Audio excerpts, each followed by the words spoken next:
Hello, everyone. As you know, it's been a little while since I've made my last podcast episode, and that's because I've been taking some time off to really do some research and figure out how best to serve you and serve the people who are in your life. Now, as I was doing my research, what was coming up was a particular audience that I was feeling called to speak to. And this audience is a group of Catholics who I call the perpetually single.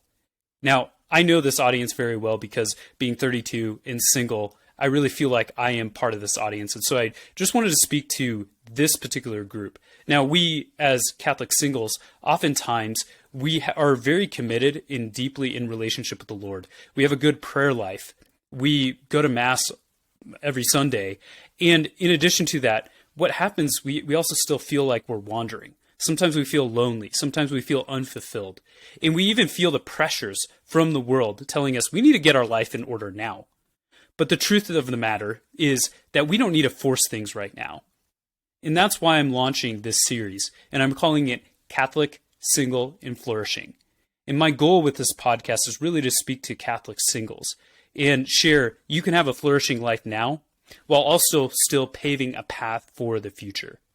And in this podcast, what I'm going to be doing is I'm going to be having experts come in from the Catholic world and really speak to us in these ways. I'm also going to be sharing insights from my own coaching experience to really address the pain points of the perpetually single.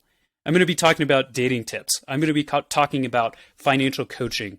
I'm going to be talking about professional development and much more.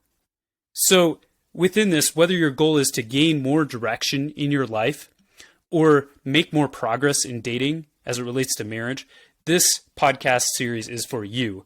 It's not just for those who desire to be married. Certainly there's going to be a slant in talking about dating, but also for those who may feel more called to single life or other religious vocations like priesthood or religious life. So I just want to invite you to be a part of this. And special note to my friends who are married who listen to this podcast regularly. I want to invite you to continue to listen to this because some of these insights are very applicable to you in your life as well.